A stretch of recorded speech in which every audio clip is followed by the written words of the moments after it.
the 5th year of my secret crush on Tina, she proposed to me. But on our wedding day, her ex-boyfriend showed up pretending to be the makeup artist. Tina recognized him right away and ripped off his mask. Our wedding venue became the perfect reunion stage for the two of them. She grabbed him and hurried away, leaving only a sentence. "Ben, sorry. I've always thought of you as a brother." In that moment, all the brilliance I saw in her was completely gone. Later, her ex had another fight with her, and she got into a car accident while driving in the rain to find him. People around us bet on when I'd go back to the hospital to care for her without complaints like I used to.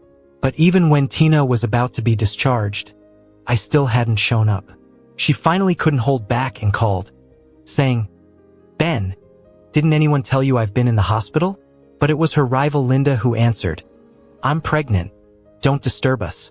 I spent 3 months preparing for this wedding. It wasn't at the wedding that I realized something was off. But now I've hit a wall and it hurts. When was it?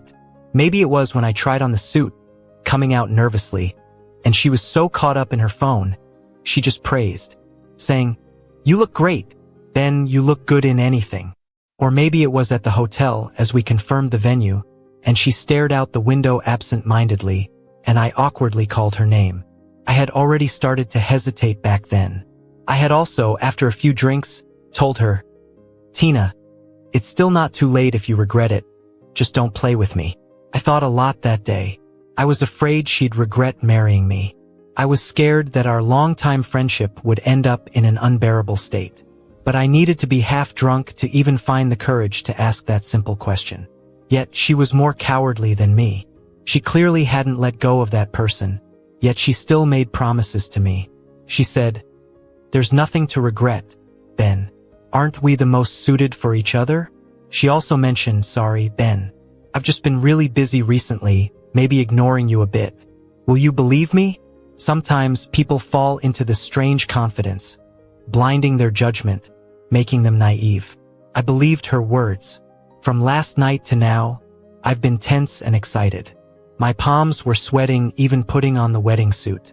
There had already been hints before things took a turn for the worse. As soon as we entered, I overheard some relatives talking about how today's makeup artist didn't seem very professional, dressed like he was about to crash the event. I was puzzled yet a bit curious because this makeup team was recommended by Tina's friends. Part of me was relieved, thinking maybe I was just overthinking things before, because she seemed to care now. When I finally went into the dressing room, I saw the guy everyone's been talking about. Honestly, I was starting to get angry. No guy wants to see such a scene on one of the most important days of his life, a stranger causing trouble. The white suit made him stand out, and even with a mask, you could tell he was a pretty boy. I didn't say anything because I wanted things to go smoothly. I quietly sat in front of the mirror waiting for him to do the makeup. But his hands kept shaking non-stop. I didn't know what was up with him. Maybe he brought his personal issues to work, but it was really unprofessional. Eventually, he messed up my hairstyle, and that was it. I couldn't stand it anymore. Just as I was about to speak up, Tina suddenly got up and pulled off his mask. In that split second, tears welled up in both their eyes. I froze. I finally recognized him. It was Eric. I'd seen his photos in Tina's computer files. We once discussed whether to delete the file or not. After all, no current boyfriend wouldn't care about his girlfriend's ex. In the end, the thought that it was a part of her youth convinced me. But today, on our wedding day, her past walked in. He pretended to be a makeup artist, turning our day into their grand reunion. No groom has ever felt more awkward than I did. All the guests were outside. Eric, eyes red, suddenly bowed and apologized. "Sorry, I didn't mean to hurt you. I just wanted to see her happiness from afar with my own eyes." After saying that, he turned and left. Tina quickly chased after him. After a few steps, she stopped, looking back at me with guilt in her eyes, saying, "Ben, I'm sorry. I've always thought of you as a brother." Brother? So was the brother in Tina's heart someone she could say, "Let's get married" to? Could a brother be someone you kiss, hug, and take wedding photos with? Just like that, in an instant, I watched her silhouette fade away, the word brother echoing in my ears. All the reasons why I liked her disappeared in that instant. All that was left in my mind was, what do I do now? I hadn't just embarrassed myself. I embarrassed my parents too. I was hesitant to go out, but time kept ticking. Tina.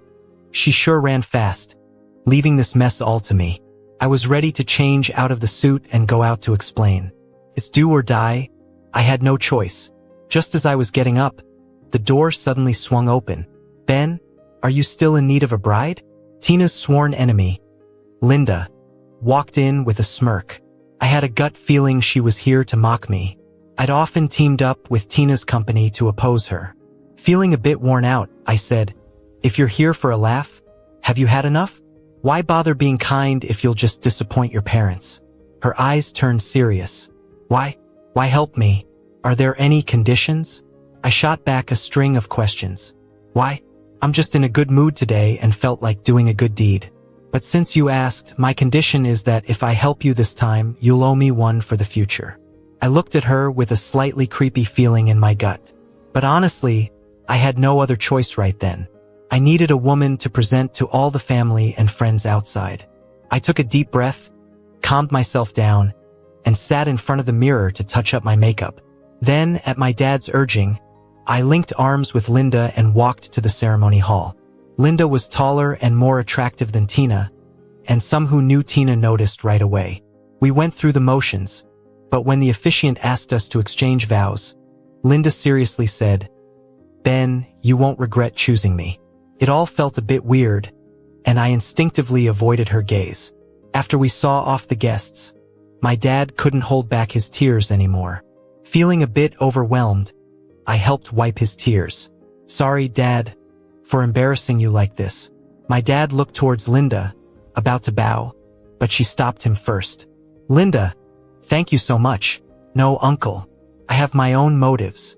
I've liked Ben for a long time, but he never noticed, so I resorted to this. Pretending to be a couple comes with play-acting confession too. Linda is odd but nice. Linda continued playing her role, getting a driver to take my parents home. Then she drove me home. It turned out she rode a motorcycle that day. I was a bit surprised. I found out later that she originally wasn't planning to be there. The highway was jammed, so she rode her bike between the cars just to save the last shred of my dignity. My phone was full of missed calls, including from Tina's parents, who couldn't reach her. The rest were work-related, but at that moment, I didn't want to deal with any of it. Later, when the traffic eased, the motorcycle sped up. The cool wind seemed to blow away my troubling thoughts. Instead of taking me home, Linda drove to her villa on the hill. She had already set up a bath with aroma candles and a massage. Everything I needed to unwind. When I got out of the bath, it was already 10 at night. I can't deny it did make me feel less weary. The yard was filled with fireworks, and suddenly the sky was ablaze with colors. The fireworks formed words. Ben, want to consider me? I found myself staring at the sky in disbelief. Linda's voice spoke from behind me. Sorry, I should have given you time to think. But I've had these fireworks ready for a while. Yesterday, I even thought about knocking you out just to bring you here. In the hazy light of the night and the brilliant fireworks, I noticed Linda's ears had turned red. The day's events were overwhelming. Linda lived in our community growing up. She always kept her distance, rarely talking. As a kid, I was quite the outgoing troublemaker. Even if she didn't pay much attention to me, I'd still go out seeking her company. I'd bring her all sorts of snacks. She was indifferent at first, until once, she was sick, and I ended up caring for her an entire afternoon while all the grown-ups weren't around. After that, she became someone very dear in my heart. Linda didn't have much of a sweet tooth, so back then, most of her snacks went to me. Then her mom struck it rich in business and she was sent abroad by middle school age. I was really bummed for a while, but time passed, and when we met again as adults, things turned awkward. Somehow, the company she established when she returned to the country ended up competing directly with Tina's. The two couldn't get along, and me working at Tina's company led to constant tension with Linda. So I was always a bit hesitant about facing Linda. I didn't give Linda an answer that night, partly because it was so sudden, and also I was feeling drained from the roller coaster with Tina. When did I start having feelings for Tina? It was probably during our sophomore year. That summer, she gave me a ride home because we lived near each other. Maybe it was just bad luck, but we got caught in a storm. Her car swerved and hit a guardrail. We were on the highway by then. I had a head injury, and my vision went blurry. Tina's stomach was hurt, but she still half carried me down the highway, step by step. I can still remember her constantly calling my name, begging me to stay awake. Later, when I woke up in the hospital, her eyes were red from crying. She hugged me tightly and said she was really scared something had happened to me. Was that her boundary between being just friends or more? She'd remember my birthday, even send gifts if she was out of town for work. She'd care for my injuries, made sure to have meals delivered when I was on campus, and remembered to send me things I liked on holidays. Just when I thought she might reciprocate my feelings, she punched me right in the heart. It was my birthday, and I'd decided with my dorm buddies to confess to her. I put on my favorite clothes and spent 2 hours fixing my hair. But when I got there, she showed up with another guy and said he was her boyfriend. I was too naive back then, thinking I misunderstood and had just been bothersome. After that, I consciously kept my distance. Still, she treated me like before. She said she saw me as a brother, and she shared her relationship troubles with me. She even asked me how to win Eric over. I found myself stuck in an emotional mess. Those were such painful days for me. Even when she called, I felt guilty for picking up. I forced myself to set boundaries, just being a friend. Later, her company hit a rough patch, and Eric broke up with her because of school. She drank herself silly day after day. Every time someone would contact me, and I'd end up driving to the bar to pick her up. Cleaning up her messes, she drank until she had a stomach bleed. I took care of her in the hospital while handling issues at her company. I cheered her on and asked my family for business contacts to help her out. To aid her recovery, I even took cooking classes to make her meals cleaner and more comforting. Looking back, I can't understand why I went to such lengths. Eventually, her business started picking up again. Her confession to me was casual at best. After dinner, as we walked in the park, she suddenly held my hand and said, "Ben, I think we're quite a match. Why not be together?" I was blind, foolishly not seeing the truth. She only thought I was suitable to settle with. That's why everything was casual, from the confession to the suit and the wedding venue. Why did she suddenly recommend a makeup artist? I get it now. She saw the guest list and recognized Eric at a glance. From the start, she planned to use my wedding to sacrifice her love. Seeing our wedding photos at home felt like a cruel joke. I remember the photographer telling her to smile more. What did Tina say? She said she didn't smile much and wanted natural shots. But I remember those vibrant pictures in the studio. She looked genuinely happy in them, right? Staring at the wedding photo, her indifferent look alongside my seemingly happy grin was unbearable. People are often foolish and deceive themselves. I'd seen this picture many times but only now faced the truth. I took it down, tossed it into the trash, along with everything else linking us. All those symbolic items I'd bought for us, the watches, rings, clothes, shoes, Tina used them for a day and shelved them.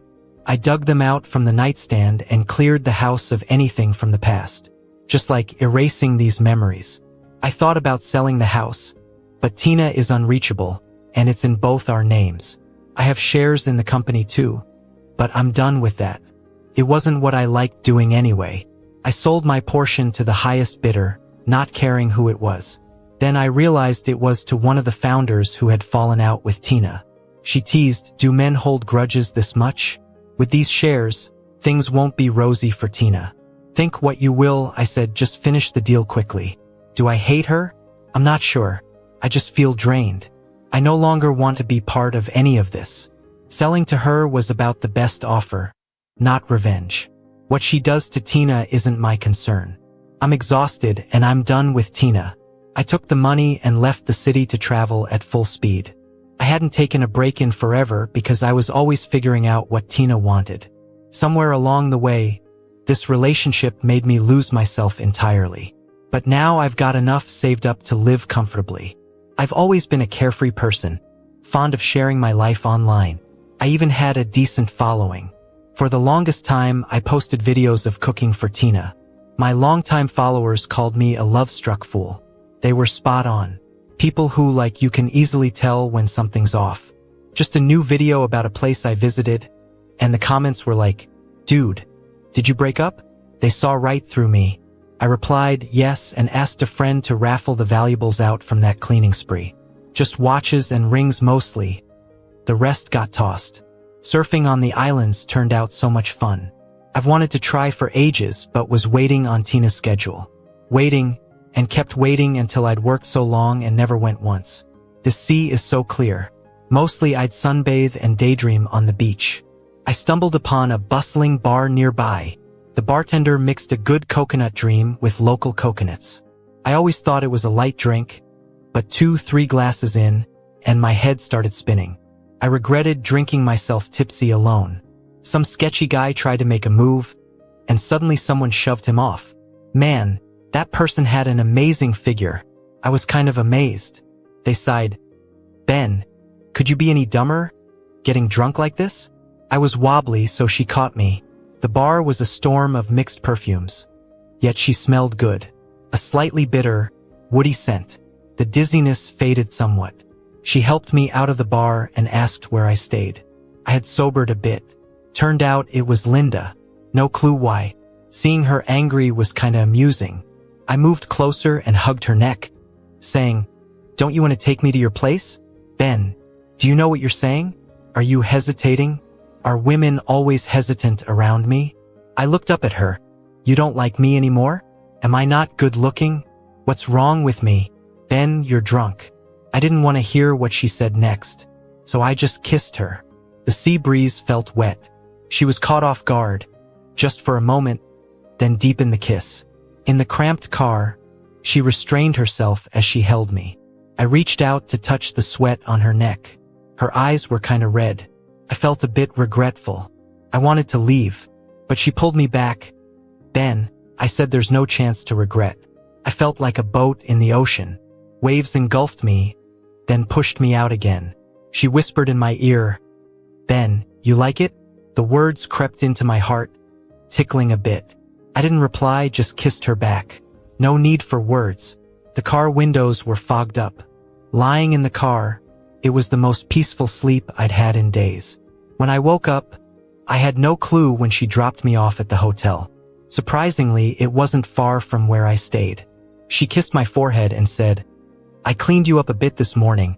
There's hot water in the bathroom for a soak." I looked around. Drinking screws things up. I wasn't totally drunk, just a bit tipsy. But with Linda and me now, I didn't know how to handle it. Linda saw me spacing out. She just led me to the bathroom. I looked at her. "Want a drink more? But drinking on an empty stomach in the morning isn't great. Let's do it tonight?" I saw the eagerness in her eyes. I jumped in. No kidding. I shooed her out of the bathroom, took off my robe and started a bath.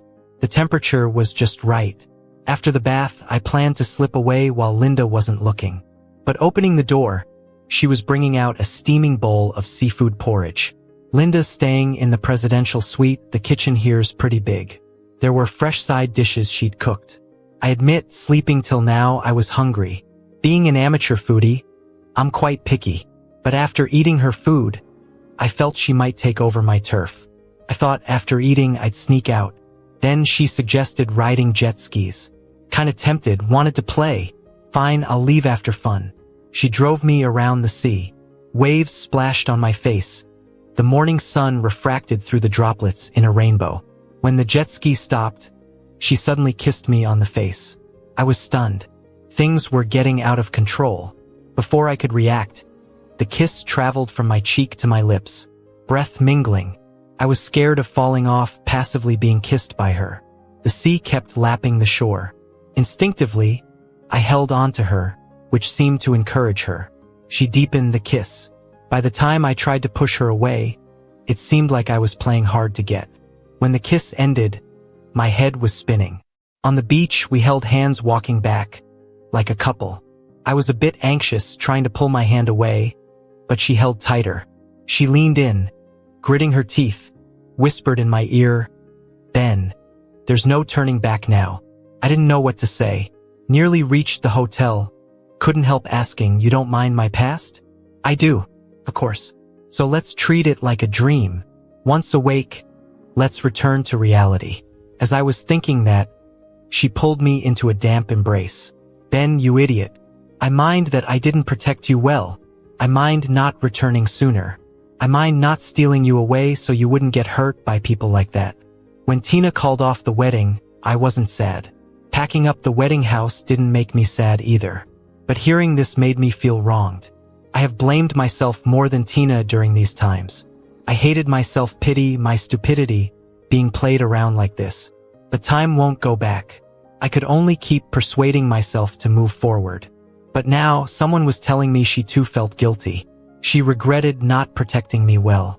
I can't describe this feeling. As if who Tina always brushed off, was actually someone others wanted to handle with care. This time, I didn't refuse her hug. I'd always resisted Linda's appearance, thinking feelings came too fast, or maybe I was scared. But at this moment, I wanted to embrace this person. Two people's journey seems more flavorful than one. Linda's attentive and good with plans. We went diving together. The underwater world was poles apart from the land. Little fish swam past our faces. Suddenly someone set off fireworks above the sea. Sparks flowed down, like bright stars rising in the deep blue sea. The stars began forming letters. "Ben, marry me." Linda really puts thought into things. She said we'd missed out on too much time. In the future, it takes more effort. Otherwise, life passes in a blink. Coming out of the sea, she asked for my answer from earlier. I pinched her cheek. "Linda, you're rushing it. My last marriage ended abruptly. My parents haven't even recovered from it yet. Telling them I'm marrying again. Not to mention they can't handle it, even I'm a bit overwhelmed." Linda was exceptionally persistent on this. No matter what, she'd bring it up. At night, she seemed tireless, repeatedly asking, "Like it?" I mumbled, "Yes." She suddenly stopped, sounding resentful. "Then you won't even make it official?" I had no choice but to soften my voice. "I will." Then a torrent of waves flooded over me, inundating me one after another. We've been traveling for over a month until Linda's family insisted she come back home. She returned with me. I wasn't sure how to face everyone at first, but Linda summed it up with just one sentence. When her friends asked who I was, she said, "This is my soon-to-be spouse." Her family was already on board. Her dad seemed unfazed by our relationship and cautiously asked, "Ben, when are you guys planning to get married?" "No pressure, but I know someone who can pick the perfect date if you need it." He handed me a watch, saying, "It looks great on you, Ben." As soon as we stepped out of the living room, Linda's brother cheerfully pulled me aside. "So, you're finally gonna marry my sister? Why else would you wear our family heirloom?" Leaving Linda's house, I felt sweat on my back. Linda was smiling the whole time, but her smile faded later. When she came with me to my place, there was a package at the door. When I opened it, I found a diamond watch the size of a pigeon egg. There was a card, "Ben, wishing you happiness." This time, even Tina didn't get it wrong. I felt happy and amused as I watched Linda's frown. I kissed her and said, "She finally got something right. I am really happy." I didn't throw the watch away or return it. Didn't hurt to keep Tina's gift. Instead, I donated it as a way to give back. After seeing the watch, Linda didn't look happy. When I asked her why, she said she didn't have the right to be mad. Oh, I thought, feeling that's a bold statement from her. But eventually, I gave her the right. On her birthday, she wished for us to be official. So I went along with it. That day, we went to the marriage office. Being with someone you love can really bring out the goofiness in you. We decided to have the wedding on an island we traveled to. We didn't invite many people, so not a lot of folks knew we got married. As for our honeymoon, we planned to wait until Linda's next long vacation. Just when I thought I'd never hear from Tina again, her friend called me. She said Tina was in a car accident. I didn't feel much. I asked politely about her recovery and when we could settle our shared possessions. Her friend passed on my words, and Tina said, "Take it all." I accepted it without fuss. There are plenty of people who need money. Donating it seemed better than giving it back to her. I quickly sorted out the legal stuff and donated everything to an orphanage. I thought that would be the end of it. Later, Mike shared some gossip. You know how Tina got in that accident? Late night, in the rain, playing chase, she crashed with Eric. I just smiled and said nothing. She didn't mean much to me anymore. Their relationship seemed shallow. Because of some business I did, Tina got booted from the company. One afternoon, while I was fishing by the lake, I got a call from Eric. He accused me of kicking her while she was down.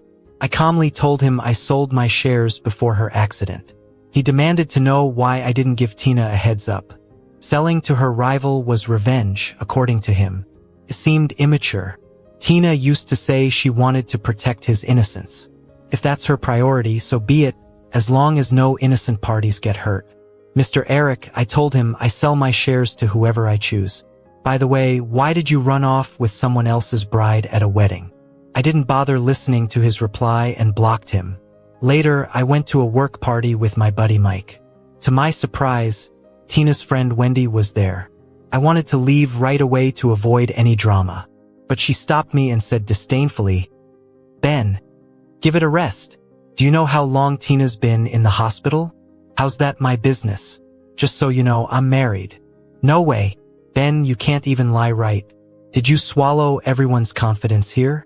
Or do you think the world revolves around just you and these two women?" She couldn't come up with a comeback and just said, "Ben, you'll regret this." The more I thought about it, the angrier I got. 6. I have a picture of my marriage certificate with Linda, and she's kept it pinned on Twitter. But to be honest, I'm kind of nervous about it. I'm always worried about what people might say, especially after what happened with Tina. In our circle, people have been treating me like a joke. But bumping into Tina's friends again made me realize the more I worry, the more they push it. So I just went ahead and tweeted, "Been happy for a long time now." That night, Linda flew back from a work trip looking absolutely radiant, not even trying to hide it. We went for a private dinner, but for some reason, Linda's stomach was upset and she had no appetite. I was worried and wanted to take her to the hospital, but she stopped me. I thought maybe the food just didn't sit right with her. So when we got home, I made her some special noodles. She picked up a bite, but then the nausea hit hard, and she rushed to the bathroom, almost in tears. This time, she couldn't convince me otherwise, and we drove straight to the hospital. We got some shocking news. Linda was pregnant. I had a roller coaster of emotions. One minute I was thrilled about the baby, the next, anxious about her morning sickness. I watched her, leaning against my pillow. Her eyes were like deep lakes with my reflection in them. Turns out, happiness is really within reach. Once back home, she was treated like a panda in the Lin family. I took charge of her meals, and I even skipped out on business meetings to be with her. She teased me for acting a little silly, but I told her I wasn't fooled. Making money is just a means to a better life, and spending time together as a family is the best life. As her pregnancy progressed, she started sleeping more. One evening, while softly rubbing her swollen legs, a familiar yet strange number called. The voice on the other end furiously asked, "Ben, didn't anyone tell you I'm still in the hospital?" Before I could respond, Linda grabbed the phone, saying, "I'm pregnant. Leave us alone," and hung up. The caller persisted, but I quickly blocked the number. Tina's issues seemed never-ending. While hanging out at the supermarket with Mike, I got a random text. "Ben, do you think playing hard to get will make her leave? Do you know how much she loves me? The car accident you had was because she was upset after I mentioned breaking up. Want to try for a runaway bride part 2? Mike was fuming and grabbed my phone. "You jerk. What is your problem? If Linda's your prized possession, keep her hidden and stop embarrassing yourself. My buddies moved on, married, and got a kid. Can't you believe it? Are you evolving your overconfident ways? If you keep bothering him, I'll post this crap online and let people tell you how gross you are." I stood there, shocked at how my usually polite and calm friend Mike could swear like that. He handed my phone back to me with a deep breath, saying, "I know you can't swear, but that's why I'm here." Tina sat in silence, staring at wedding photos of Ben sent by Wendy. The man in the photos was fully smiling. She couldn't help but wonder about his expression when they took their own wedding photos. She secretly bought the house Ben sold. Not sure why, but when she found out he was selling it, she couldn't resist. Eric had been fighting with her, accusing her of regretting. Words failed her. She might have just been accustomed to Ben's presence. Thinking their bond still existed, believing he still loved her, she held on. She waited at the hospital for Ben, but he never showed up. Her heart felt hollow. She couldn't resist calling him, leading to the confrontation with Linda over the phone. Wendy sent Ben's wedding photos after that. She had never been so flustered. Leaving the hospital, she went to the house they once set up together only to find no trace of him left. Even the couple's toothbrushes were gone, and the wedding photos too.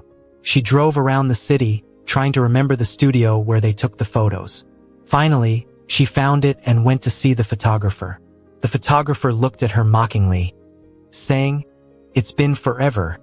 Where would I find them? Didn't your husband have them?" Tina was silent, feeling the judgment. The photographer ignored her and turned away, but Tina became desperate, begging, "You can find them, right? I'll pay you. I've got money." Reluctantly, the photographer searched through their computer files and found a copy of their wedding photos. Looking at Ben smiling wistfully in the picture, Tina felt a sharp pain in her chest. She took the photo back and rehung it in what was once their space.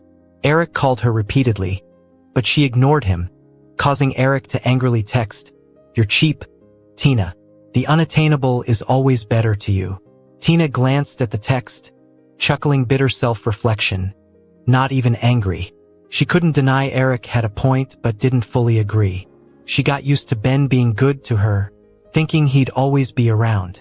Late at night, she drank way too much and the living room was filled with smoke. She remembered her first breakup with Eric. It felt like this too. But back then, she'd always wake up to a clean house. And Ben would leave breakfast and a note. It often said, "Can Tina be happy today?" She didn't want to think about it anymore. Her heart ached, and she reluctantly got up from the couch. She wanted to find something of his in the house, but she searched from late at night until morning, and found nothing. Everything about him was gone from the house. Even the tulips on the balcony had withered. She tried to understand what happened with him recently. His video account had erased everything about Tina. In his new life, there were new people beside him. Seeing their shared experiences made her eyes red with jealousy. Then she found a website with giveaways. She patiently reached out to his fans, offering money to buy those things, but his hardcore fans quickly saw through it. They mocked her harshly, and told her those things were already sold and donated in Ben's name. She couldn't bear to look at the messages anymore. Those fans' words were sharp and cut deep. In the end, she bought a matching couple's watch they once had. That day, she wanted to make one last try, but only saw Linda, pregnant, being carefully helped by him. At that moment, she didn't even have the courage to face him. The last time Ben saw Tina was when his daughter Lily was 3. He and the woman ran into each other at Disney.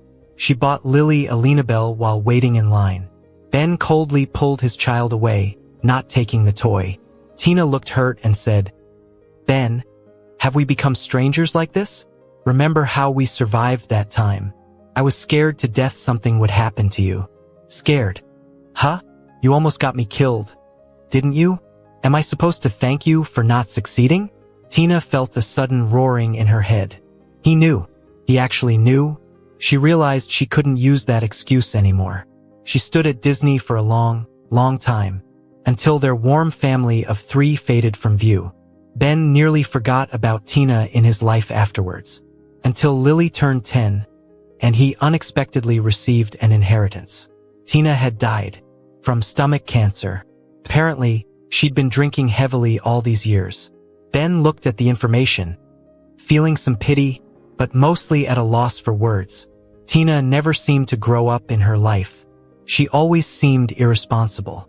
Honestly, with his current status, he didn't care about the inheritance. He returned it to Tina's parents. The woman waited quietly in the car downstairs. He thought about Tina. At least one good thing came out of it. He ran from the wedding fast enough. Otherwise, who knows how long they'd have been entangled. Back home, his daughter ran to him with a sweet smile, and Linda was grilling nearby. From the moment happiness arrived, it never left.